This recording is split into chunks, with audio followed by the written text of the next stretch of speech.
IMT Conversations with Rod Texon. An incisive and sharp discussion of today's current issues. Ang pagpadayon sa duwa ka dekada nga serbisyo publiko. IMT Conversations with Rod Texon.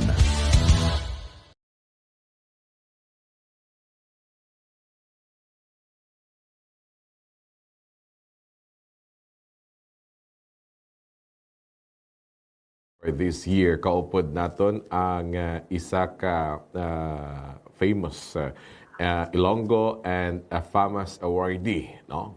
So far, he made history for being the first Ilonggo director to win a FAMAS, having won the 69th FAMAS Best Short Film for his work solo. Kaupod naton live via Zoom si Professor Kevin Piemonte. Sir Kevin, mayong hapon, sir. Mayong hapon, Rod. And mayong hapon sa tanan. And Happy New Year. Finally, as you said, Kaina, after 1 year, nag-abo kita. It took time, no? It took time before kita nga maka-interview because ginset natin 2021 and this happened 2022, no? Grabe ang mga inagyan naton nga problema sa 2021, especially sa signal sa telcos because of what happened sa Cadet. And well, hopefully dulo-diretso niya aton less the brownout and at the same time pag-fluctuate sa signal, mapadayon naton ang aton sining interview. Please tell us about this FAMAS experience, no? Sir Kevin.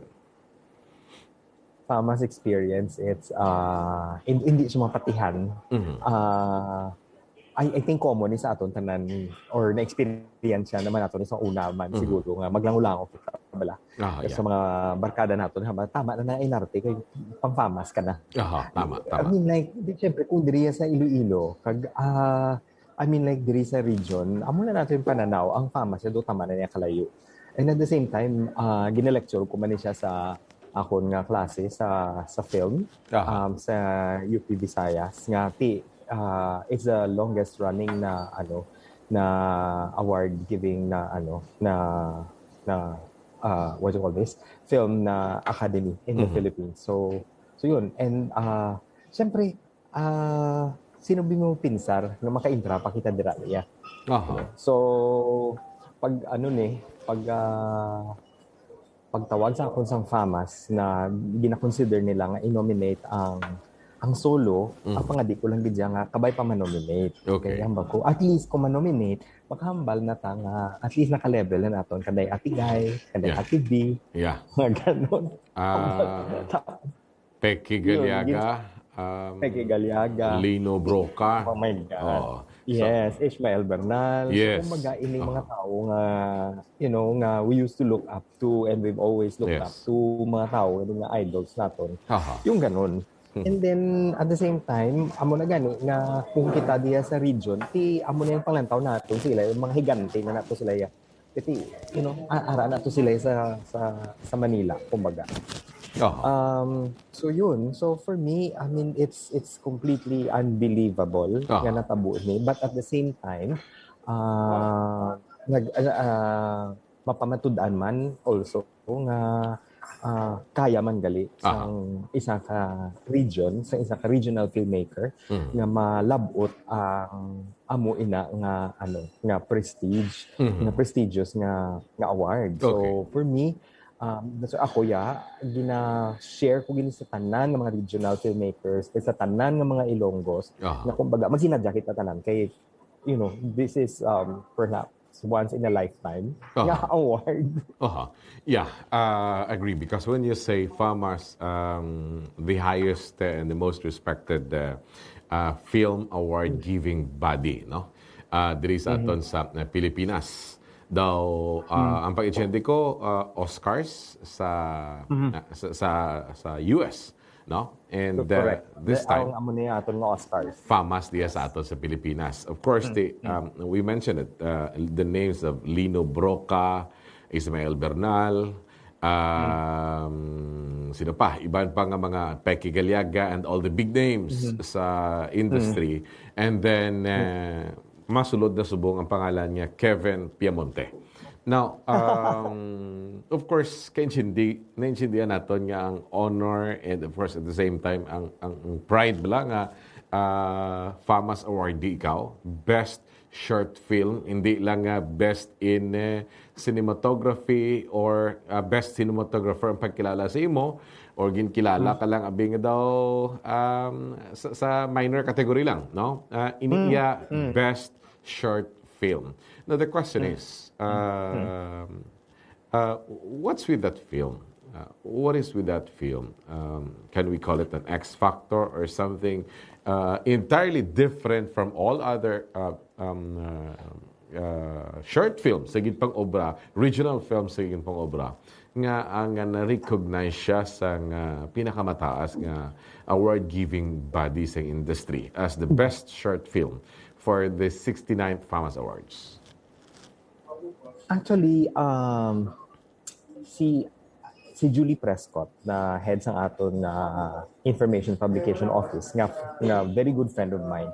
Sa nalang taw yun ang special preview sang Solo kay amo ni nga tradition sa UP na bago ipagwao ng pelikula dapat may private screening anay small circle sa Division of Humanities. Di ka man na naghalin sa una. Yes, so balaan mo na, kilala mo na. Yeah. So may ara kami na sa amo nga tradisyon. So pagpalantaw namon to si Julie Prescott yan naghambal malayo gidya ang maabtan sa ini nga pelikula. Okay. Ang hindi ko man siya maintindihan at that time nga malayo okay daw compared sa iban kong pelikula. I mean like kumbaga kung sa bata wala ka man napili. Di ba la? Kung sa kabataan wala ka man napili. Mas paborito ko ni siya kay magulang ni siya, mas hindi ko ni siya paborito kay manghod lang ni siya. Wala patas sila tanan. But siguro, ang Solo is a kind of film na ginsulat ko man nga very personal. Well, personal, not only to me perhaps, but personal to a lot of people. Kay last year, may call ang actually 2020 to 2020. Yes. 2020, late 2020, may call ang Kisumbing Escandor Film Festival for Health nga submission for entries for short film. And dugay ko na nakilala ang Kisumbing Escandor Film Festival kay isa ko ka-friend, siyang una nagdaog sa Kisumbing Escandor Film Festival. Ginabalang ko na yung friend ko si JR Makahila. One of these days, hamakundagon ko man na siya. Okay. So, dito na nagsugod. So, when there was a call, and then ang theme nila was bilang nila lang, meaning to say, as in like, translating to, kumbaga, bilang nila lang, kumbaga, it's all about the numbers na lang. And siguro, kung kita, may friends kita, or may family kita, relatives, nga nagka-COVID, nga na hospital, balaan ka na ni, nga gina-translate lang na sila sa numbers. Kumbaga, madula ang ngalan ni Rod Texon. Madula ang ngalan ni Kevin Piemonte. Himuo na siya number. Like, in the case of sa Solo, ang number ya M1163. You know, wala man na isang meaning ang 1163 nagsulod lang sa pinsat ko. And so, feeling ko diminish ang humanities ang tao. Yes. Nga i-reduce niya ang tao sa number kay kumo may masakit siya, kay kumo may COVID siya. Gadugang sa stigma sang society.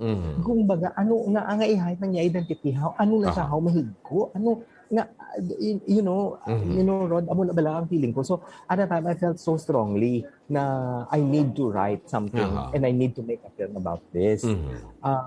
Well, at the same time, amat na tugwa ang ako nga anxiety attacks. Kumbaga, nag-experience ako anxiety attacks. Kasi, syempre, you know, all the lockdowns bala. Yes. And ano matabo ni sa aton.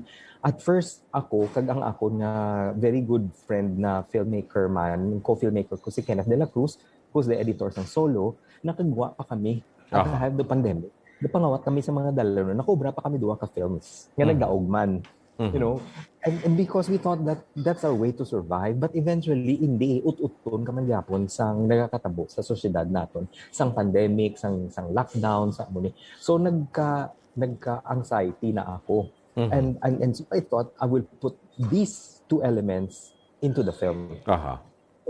So that's why hamba ko gid sa iban hamba ko ang Solo is a piece of me. You know, it's really about it's a piece of me. It's what I went through. You know. So siguro that what makes it special is it's a very personal film. Kumbaga, it's a film that's about you. It's a film that you really want to write about. It's a film that you strongly believe in its message. So yun. So that's how Solo came to be. Okay. And then so nag-submit na siya sa Kisumbing, and then nagdaog siya sa Kisumbing. Best film, that's happy na ko. Kay mahamba ko na kay JR Makahilas niya, patas, nakuha ko yung gusto ko. But then after na and then kaya nakita na nila more than that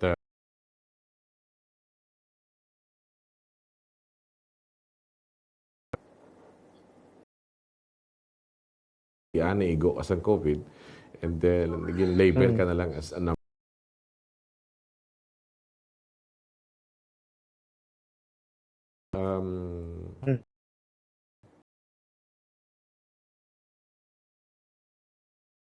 Inibala nga pelikula ang nagsaka pa sa iban nga mga prestiyoso nga mga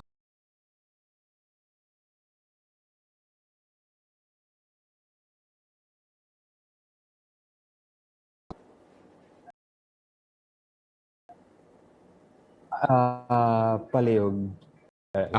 So medyo wasang pungsod. Iban pa nga mga critiquing bodies sa iban nga pungsod, Professor Piemonte.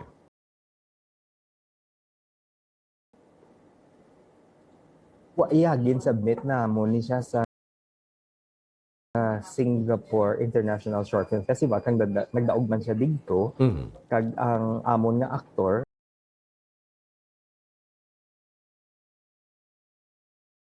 nga si Marvin Eli Lozano, nagdaog man siya Best Actor. So yes, and then nag-screen man siya sa O Movies Film Festival sa Italy sa December 13 to 16. So amo si and then maging pagsambitan pa man kami nga ibang nga film festivals, pero wala pa kay this para naman sa subong nga tuig. Alright. So mahulat-hulat lang taanay.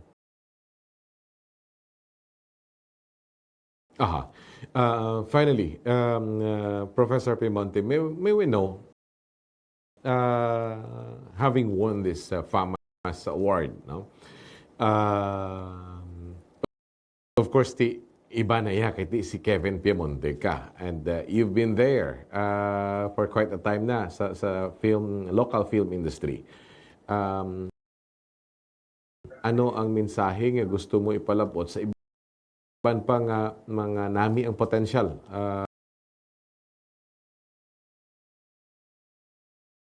diri sa aton sa Western Visayas, mga filmmakers, mga writers, no, for film, nga luyag man mag ubra sang ila obra maestra.